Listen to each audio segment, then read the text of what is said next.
In the FA Cup quarter-final against Liverpool, City won 4-0. Haaland scored a hat-trick, but crucially, that hat-trick wasn't due to individual action.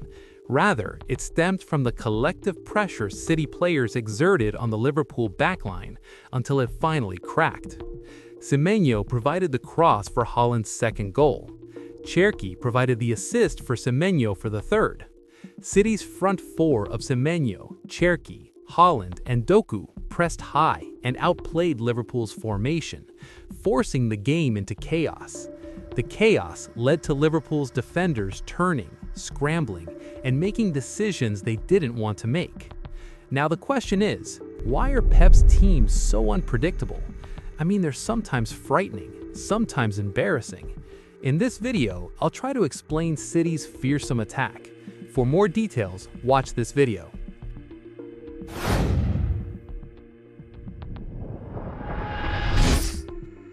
Now let's talk about Semenyo, because he's a big part of why this attack feels different. City didn't sign him as a luxury. They signed him because he already looked like one of the Premier League's most complete strikers. Before the transfer was completed on January 9, 2026, Premier League analysts noted that only Haaland and Brentford's Thiago had scored more league goals than Semenyo's 10. He was also highlighted for his ability to use both feet, his work ethic, and the fact that he ranked second among Premier League strikers in recovery times per 90 minutes. That last detail is more important than people realize. Semenyo didn't just add goals, he added strength, sprinting, wasn't afraid of duels, and attacked space as if he were going to win it. Against Arsenal, analysts described him as City's most promising threat through one-on-one play on the right flank, where his rotations with Cherki continually created new attacks. Against Liverpool, that same energy and productivity accompanied it. The cross for Haaland's second goal, as well as his goal after Cherki had set him up, played as if he wanted to break through the defense, not just dabble politely and wait for something to happen.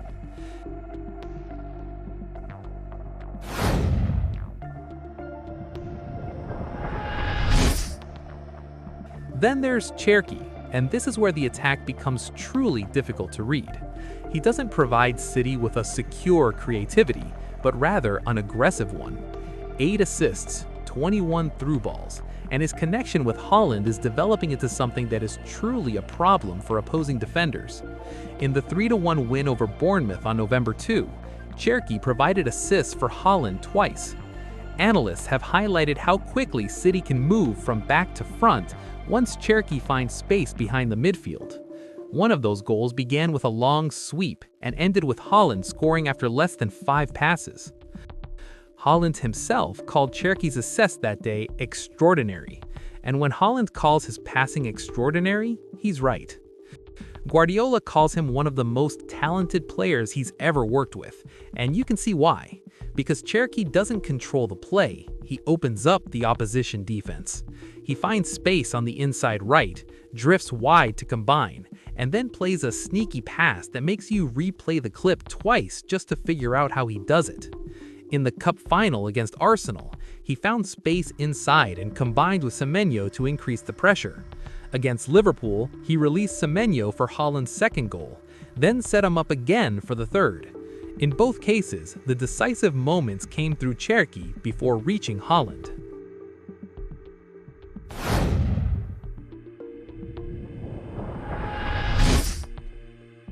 When people say Haaland looks sharp again, the truth is bigger than he himself. He's still elite, still the finisher, operating within an attack with more running players, more creators, more power to win duels, and more players who can actually complete attacks on their own when needed. Defenders can no longer sit deep and simply try to control him. They have Semenyo racing at them from one flank, Doku threatening on the other, and Cherki finding unexpected passes from somewhere in the middle. Haaland no longer has to carry the burden of attack alone, and that's precisely what makes him more deadly, because City no longer attack with just one weapon. It's raw power without unpredictability that will carry them so far. And when you add creativity to the chaos, that's when everything becomes a possibility. This is what makes Manchester City truly terrifying right now. It's not just the names of the players, not just the performance, but the structure. This is no longer an attack you can stop by shadowing Haaland and hoping the rest are harmless. Each part of this forward line performs a different role, and those roles are interconnected. Haaland is the scorer with 22 goals and 84 shots. Semenyo is the power player with the second highest number of shots, 59.